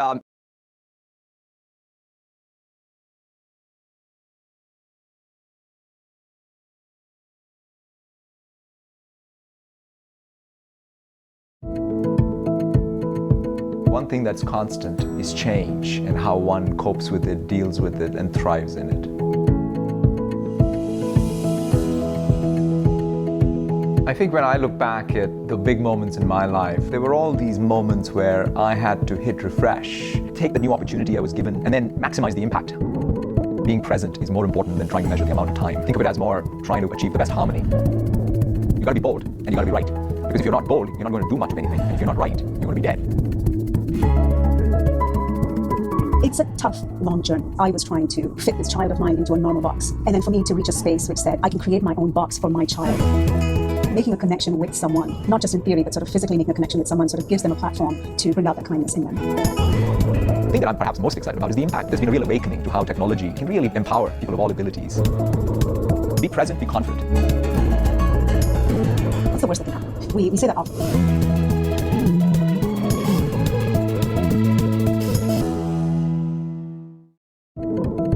One thing that's constant is change and how one copes with it, deals with it, and thrives in it. I think when I look back at the big moments in my life, there were all these moments where I had to hit refresh, take the new opportunity I was given, and then maximize the impact. Being present is more important than trying to measure the amount of time. Think of it as more trying to achieve the best harmony. You gotta be bold, and you gotta be right. Because if you're not bold, you're not going to do much of anything. And if you're not right, you're going to be dead. It's a tough, long journey. I was trying to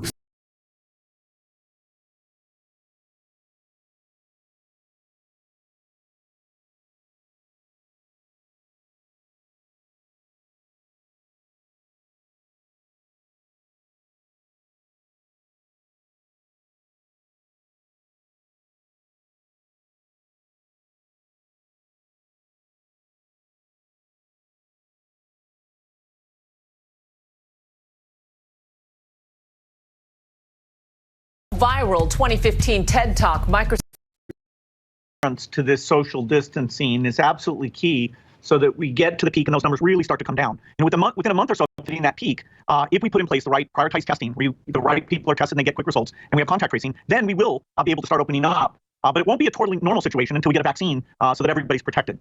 We've heard a lot from the president about the 30 days of social distancing. That takes us to May 1st, which is now just a couple of weeks from now. Do you see a possibility of the country reopening in just a couple of weeks, Bill? Well, the numbers should drive us here. And a group we fund called International Health and Metrics and Evaluation is showing that the numbers are starting to come down. And maybe in late May, we'll have 1 per 100,000 cases because you don't want to shut down again. And, the governors have been good leaders. So that dialogue between the experts and the leaders, I think that's happening now. And our foundation is part of that dialogue. And even when we talked to the Institute for Health Metrics and Evaluation this week, one of the discussions we were having with them is we all need to learn as places in Spain start to open slowly, different regions, and even in the United States, where the epidemic came first.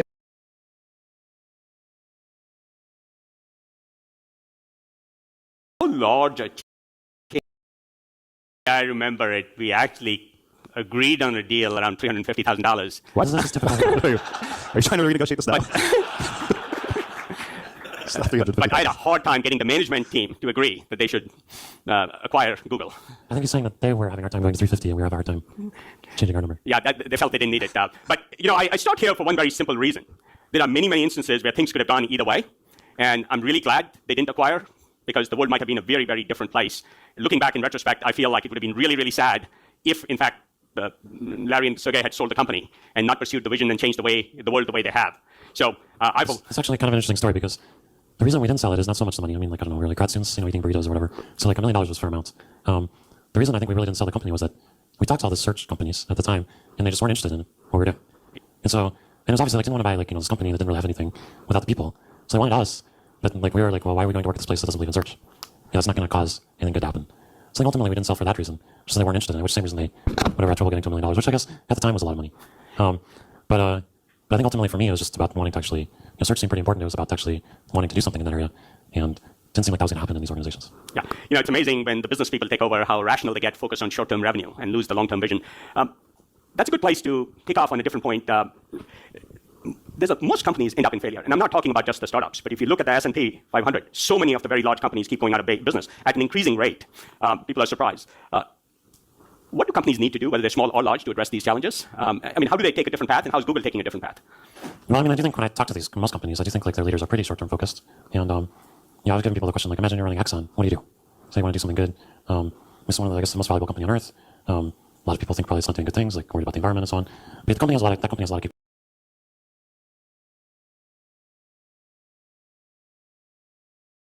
think that you are competing with Twitter, but you're trying to do it differently. To me, as a Twitter addict for way too long and a very early Threads user, and I've been seeing similar feedback from others when like Adam Mosseri's been asking for feedback on Threads, is that it kind of still lacks that real-time feeling when you first open it of like, I'm going to be getting fresh, because like so I go to Twitter for is news. Yeah. I know you guys aren't necessarily trying to emphasize news in this experience, which is a whole other topic really, but like how do you get that kind of Twitter-like, this is what's going on right now feeling? I don't know if you I think it's a thing that we'll work on improving. But I mean, hard news content isn't the only fresh content. Sure. I mean, even within news, there's a whole spectrum between sort of hard critical news and like people understand what's going on with the sports that they follow, or the celebrities that they follow, or things like that. And a lot of those things don't kind of leave people with the same. It's not like as cutting, right? As a lot of the kind of hard news, and especially the political discussion. I think it's just so it's so polarized. Yeah, I think it's hard to come away from reading news about politics these days feeling good. Yeah. Right? So I think but that doesn't go for everything. And part of this overall is just how you tune the algorithm to basically encourage either recency or quality but less recency. So I'm not sure that we have that balance exactly right yet. It may be the case that in a product like Threads, where you are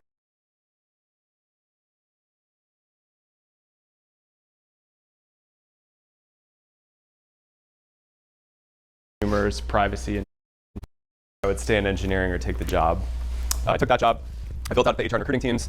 Then Matt Kohler left. He's at a VC at Benchmark now. He was our head of product. He told Mark he thought I should have the job of building out our product management team and our design team. At that time, our product management team was 7 PMs, including Ruchi, and Mark Slee, and Blake Ross, the founder of Firefox, a handful of pretty talented people.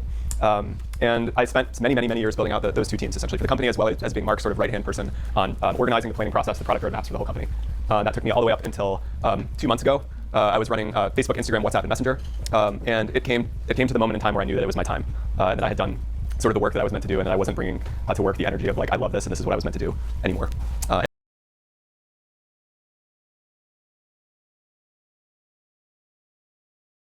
And that's where the relationship started. I mean, you guys chuckle, but Facebook back then, like I don't know how many people in the room were in college when Facebook launched, but it was literally just Facebook, like the website, and it wasn't this thing that everyone knew about. And I remember telling my friends, oh, like they're looking for interns for the summer, and they're like, it's a fad. And I had mentors over the summer tell me, oh no, it's a fad, it'll be gone in a year, like get a real job. And I know everyone's laughing now, right? Well, but this is the thing that's crazy about the Valley. Is like everyone rewrites these things like it was always successful. We always knew it. It was this overnight success. When I first started covering Facebook, people were passing on that thing left and right. They were like, this is the next Friendster. It will never go anywhere. I mean, it was actually, you could count on one hand the people in the Valley who were bullish on it at that point. I mean, that's one of the things I think is most interesting about Silicon Valley in general is just how hard it is to predict what is going to be the next Google, Facebook, Apple, whatever. And how, in hindsight, it all seems so clear, but when you're pitching an idea, how many people look at you like you're crazy? When I told people I wanted to work on a photos website, I remember the looks on their faces being like, you left your job at Google to do what? And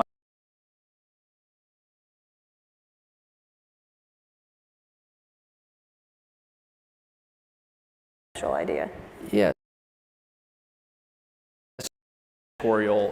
Perspective, kind of what was newsworthy to balance that out. And so we've really invested recently in really just trying to understand and get a little better at like what it means to be a journalist, what it means to build a platform for journalists. And that's really where we are. We're super early, a couple, 6 months maybe into Discover, and we're still just at a place where we're trying to understand how we can be a great platform for publishers. So there are a lot of places in the world, particularly in Asia, where things started out as messaging services and really become platforms for hundreds of different things you can do. You've begun to do that a little bit with the 3 things you mentioned, and the latest one in particular. Do you see that for this generation and for this time, it's time for a messaging service to evolve that way? And are you that messaging service? So I think the thing that you're hitting on is that messaging is really the highest frequency behavior on a phone. It makes a lot of sense. But I think that a lot of companies have really worked on saying, okay, I have all these people visiting my service multiple times a day to talk to their friends. What other things can I do while maybe they're waiting for their friend to respond? And that's definitely part of what makes our business more interesting. It means that we can show people content that they might enjoy while they're waiting for their friend to respond. And for us, we've also tried to make it a part of the messaging process. Where hey, if you're sending something as a message, maybe you also want to send it to all your friends. You want to broadcast it to all of your friends. And so we've really tried to say this frequency of behavior is new. It surpasses all other behaviors on phones, and so it means we can try to experiment with it. But you also have Snap Cash. You have these other things. And if you look at something like WeChat in China or Line or any of these things, they just keep adding these things. Are you expecting to keep adding extensions of beyond built-off messaging? Yeah. So I think like focus and simplicity are really important to us. And so I don't know yet because I think we only want to expand into different products and services that we feel like we can do really, really well. Chairman Durbin, Ranking Member Graham, and members of the committee. Thank you for convening this hearing and for moving forward important legislation to protect children online. I'm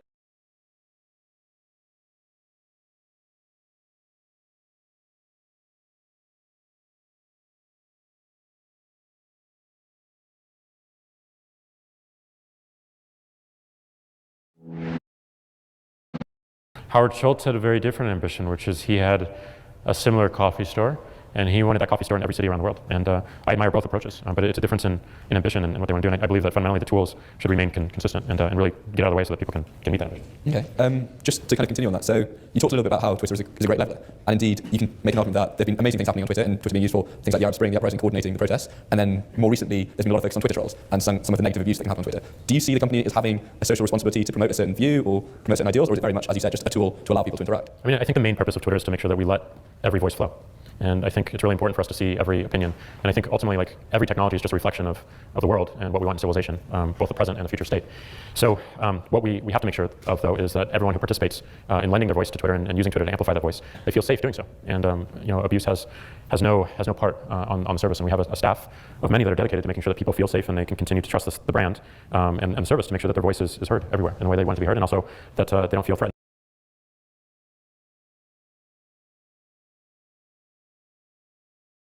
It's really a privilege to be here. What I'd like is for the next hour to be your time. So this won't be your grandfather's usual lecture. And the way I'd like to organize our time is to learn a little bit about you and to get questions of yours on this whiteboard. And then I'll try to address some of those. And then we'll have time for more questions at the end of it. So first of all, show of hands, please. How many of us are engineers? Okay. And for those who are not engineers, how many would you say are technical? Right. And how many of you expect that you'll work at a startup company?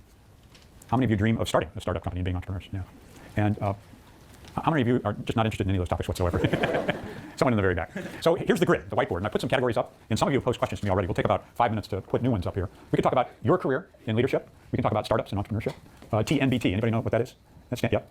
The next big thing, we can talk about the next big thing. Venture capital and Kleiner Perkins, which is largely the work I'm doing. Policy and politics, very interested in good government and policy. Personal questions, there were a number of those, like what brought me to the Valley or how do you define success? Education, healthcare, any of those topics. And I'd be very happy to offer you some hot stock tips before the afternoon's over. So here's what we're going to do for the next few minutes. If you'll put your hand in the air, tell me your name and the program you're in, and either a topic or question. My name's Gavin. I study economics and policy on computer science. Yeah. My question is, you said your advisor told you.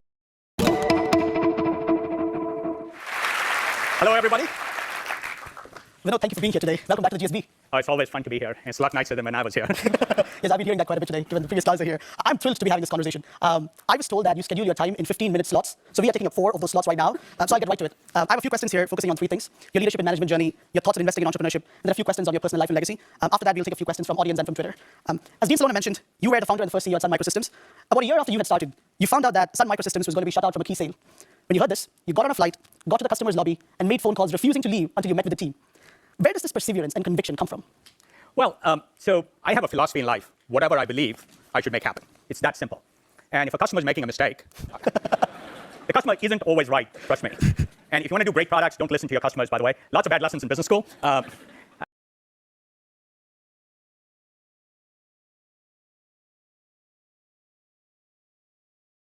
2024. All my life, been grinding all my life. Sacrifice, hustle, pay the price. Want a slice, got to roll the dice. That's why all my life, I've been grinding all my life. Look, all my life, been grinding all my life. Sacrifice, hustle, pay the price. Want a slice, got to roll the dice. That's why all my life, I've been grinding all my life. Hello, welcome to another episode of Club Shay Shay. I am your host, Shannon Sharp. I'm also the proprietor of Club Shay Shay, the guy that's stopping by for conversation and a drink today. Ladies and gentlemen, you're going to love him. Some call him the greatest, one of the greatest comedians, dead or alive. One of America's greatest entertainers, one of the funniest men on the planet, world-renowned, multi-talented, a comedy legend. He's the top touring comedian selling out arenas. He's a hilarious storyteller, Emmy award-winning actor, voice actor, rapper, writer, producer, director, icon, genius, a national treasure, philanthropist, humanitarian, social activist, a father, one of the great funny men of our generation and any generation, Mr. Cat Williams. Thank you, sir. How was that intro? Magnificent. You are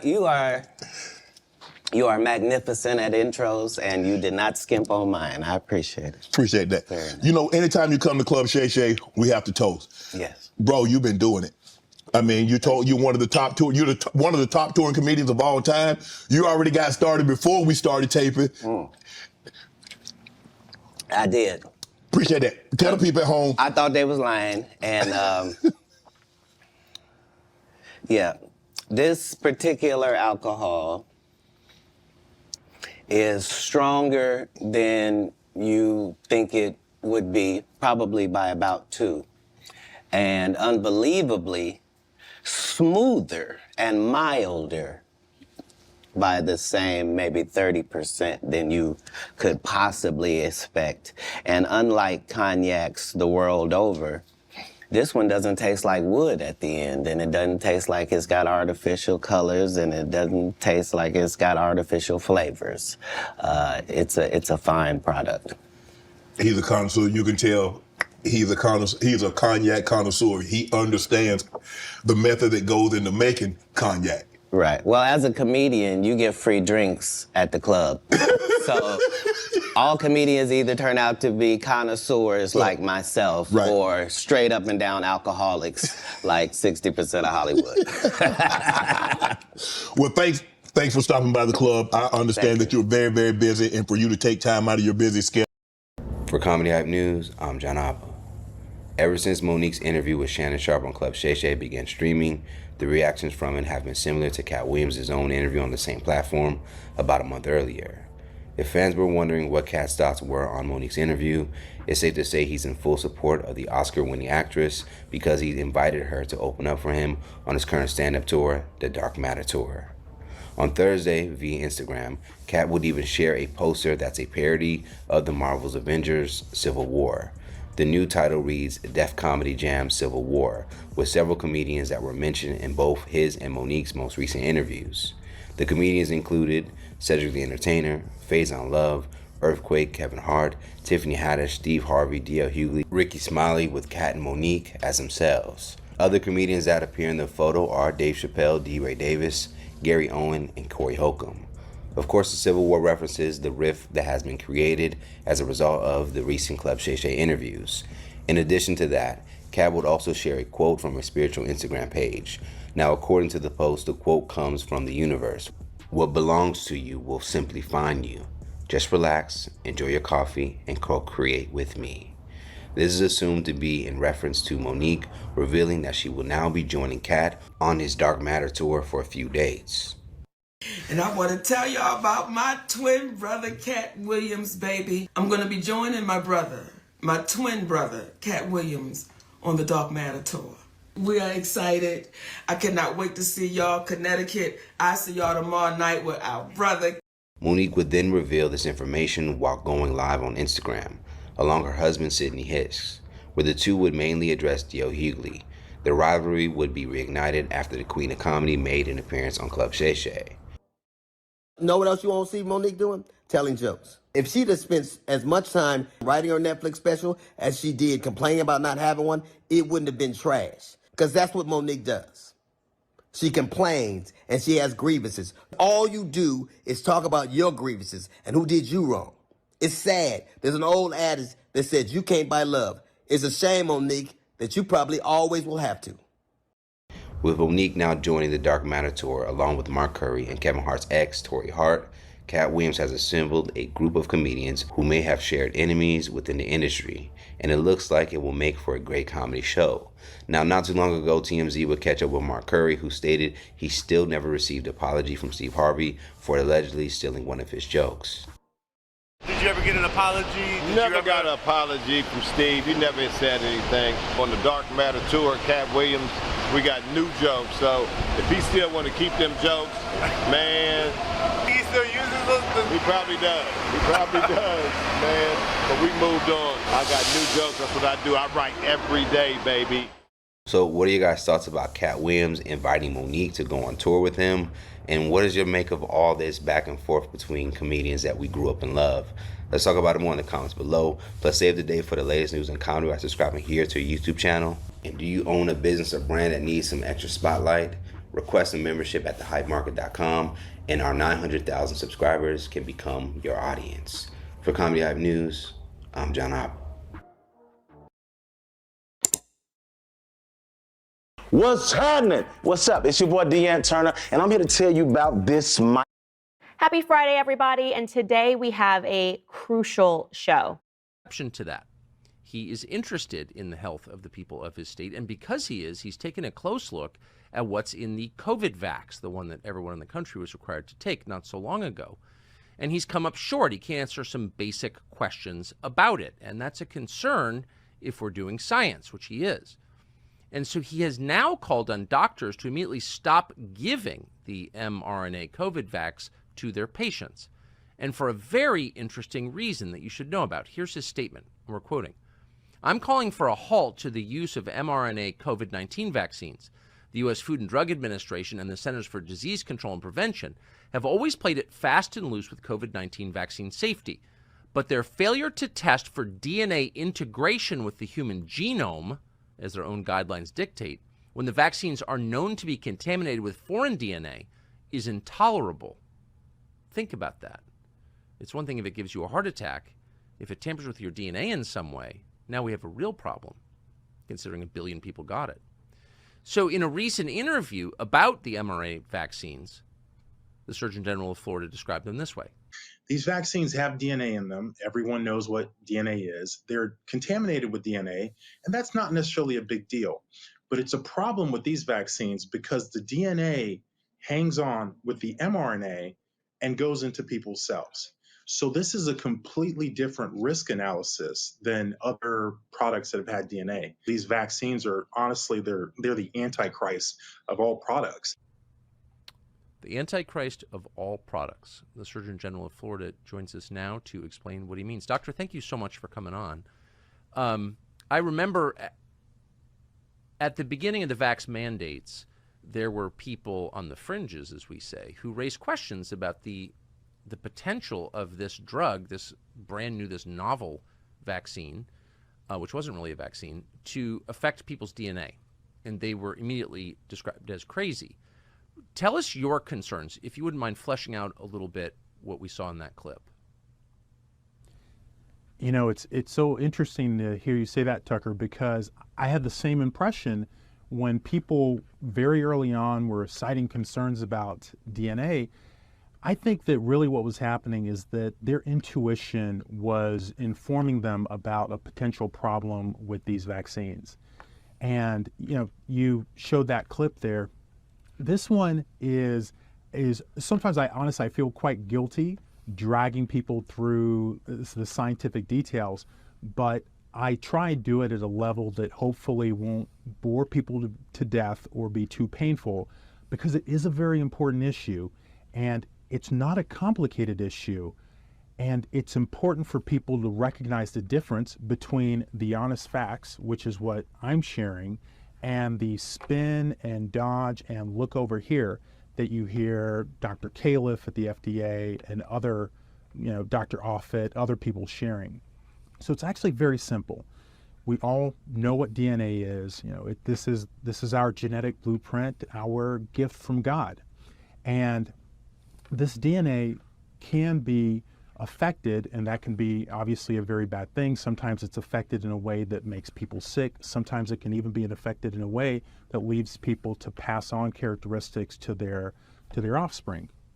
In this particular case with the mRNA vaccines, they have DNA in them like many other vaccines or other biologic type of medications. And that, as I've said previously, is not such a big deal, because fortunately DNA is not some big hairy monster that can live forever when it's foreign in people's bodies. Our bodies have lots of mechanisms to break them down. But the problem here is that for the same reason that scientists won a Nobel Prize, this DNA isn't like other DNA in terms of having a very hard time penetrating into cells. This DNA hangs on with mRNA in that lipid nanoparticle that people hear and frankly probably roll their eyes over. It hangs on with it, and it comes into the cells almost certainly hitchhiking along with the mRNA. So whereas in the past DNA would have a very hard time even entering cells, here the DNA is getting delivered into cells with the lipid nanoparticles. And that's a problem. And that's a problem because each dose of mRNA COVID-19 vaccine probably contains, it's been estimated, between billions and hundreds of billions of fragments of DNA. So this is a completely different risk analysis. That is obvious. You don't need a PhD to be able to figure that out. And the FDA's own guidance about contaminating DNA, published guidance, their words, never referred to by them, by the way, in their counterarguments, but their words are that there are situations when you need to confirm that DNA that is a contaminant or foreign DNA is not integrating into human DNA, into the human genome. And there are specific tests, sequencing tests, to do this, to make sure it's done. And what we did is we asked the FDA, well, have you done this? You've acknowledged this risk. Have you done this?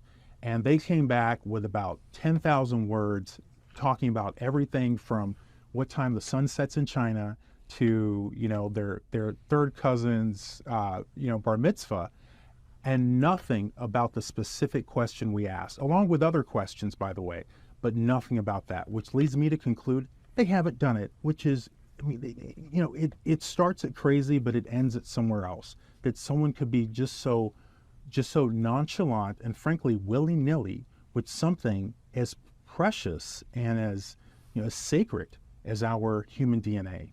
So that's a summary, Tucker. Do you think it's conceivably possible that the mRNA vaccines change people's DNA, or could? It's absolutely possible. I mean, I wouldn't have issued this call to halt their use if that wasn't possible. On a factual basis, it is absolutely possible. There's zero question about that. Now, the real question is whether it is happening, if it is happening, the degree to which it's happening, the location of affected cells, and the potential for that to cause, whether it's cancer or heritable characteristics, or that is to say that is it affecting things like a woman's eggs or a man's sperm, such that it could be passed on, or whatever else it potentially could be causing. But it absolutely is a possibility. There's zero question about that.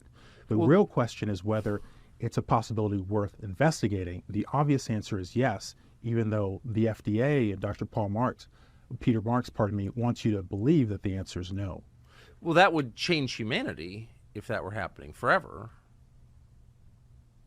And frankly, just considering the evil frequency from the beginning of this pandemic, the lockdowns, the forcing people to stay at home, the not allowing people to say bye-bye to people they love, just all the horrific things, the firing of people who stuck it out during the pandemic but then passed on the vaccine after the vaccines were available.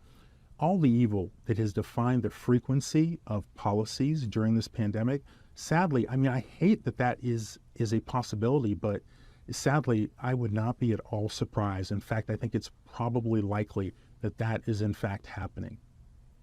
You think it's likely happening that humanity itself is being changed forever by this round of mRNA vaccines? Yes, I do. And that's based on just the things that I just said and the fact that it is possible. So again, the question is it actually happening? And frankly, my instinctive feeling is that totally it's happening. The extent to which it's happening, the degree to which it's happening, any particular lots for which it's worse or sort of less prominent. And those are questions that should be characterized. But if I had to place a bet on what the likely answer to that question is, yeah, I do think that it's probably happening. I think it would be right in step and in sync with every terrible, horrible thing that we've seen happen during the pandemic as a result of people abandoning common sense, abandoning reason, abandoning humanity in pursuit of whatever their ideological or profit-fueled or greed-based or greed-fueled desire is. Yeah, I think it would be quite consistent with that.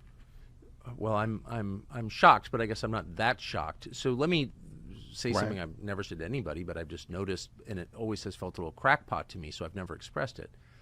Do you think it's possible that after getting the mRNA shot, that people's personalities might change in ways that you would notice? We're going to enter a spiritual domain here, Tucker. So I am, as you know, I went to medical school at Harvard. I got a PhD while I was in medical school. I've had multiple NIH grants, did research full-time along with taking care of patients before entering this position as Surgeon General of Florida, thanks to Governor DeSantis. And I've got to tell you that, during the pandemic, you'd sometimes hear people say that this is a spiritual war. And it's a funny thing for people to say, but instinctively and intuitively, I remember the first time I heard it sort of yelled out in the middle of a press conference with Governor DeSantis out here in, I think, Bradenton, Florida. I responded immediately that yes, to the person in the audience who said yes, it is a spiritual war, and it absolutely is. And this has to do with intuition. Again, I've left the MD PhD hat, and I'm talking just as a human being and someone who, like many of us, guide their lives based on how they feel, what they feel about what truth is and what resonates. And I got to tell you that truly, I think in terms of the toll, we've heard different estimates for their potential contribution to excess mortality. I think that probably is the case, that they contribute. And I think that is just a part of what is, frankly, bad and evil behind the intention of these mRNA COVID-19 vaccines and the whole entire pandemic policy approach. And I got to tell you that I do believe that it totally can change things that you would not expect to change from people just taking a typical vaccine like the flu vaccine. So not just their physical health, but also their mental state. I mean, I guess why wouldn't it? Right. Yeah. And I actually wouldn't say so much mental. And again, we are, this is Joe, the dad and the husband and the man speaking with you here. But there's unfortunately there's absolutely an evil underlying frequency to these products. And, it's something that I felt early, but just over time and frankly, with my own spiritual development and spiritual growth and power, in terms of my connection to, God and other people, and just to the gifts that God gives each of us, and with each of us having different degrees of access to those gifts because of our journeys in life. These mRNA COVID-19 vaccines, and I'm talking about the technology in general.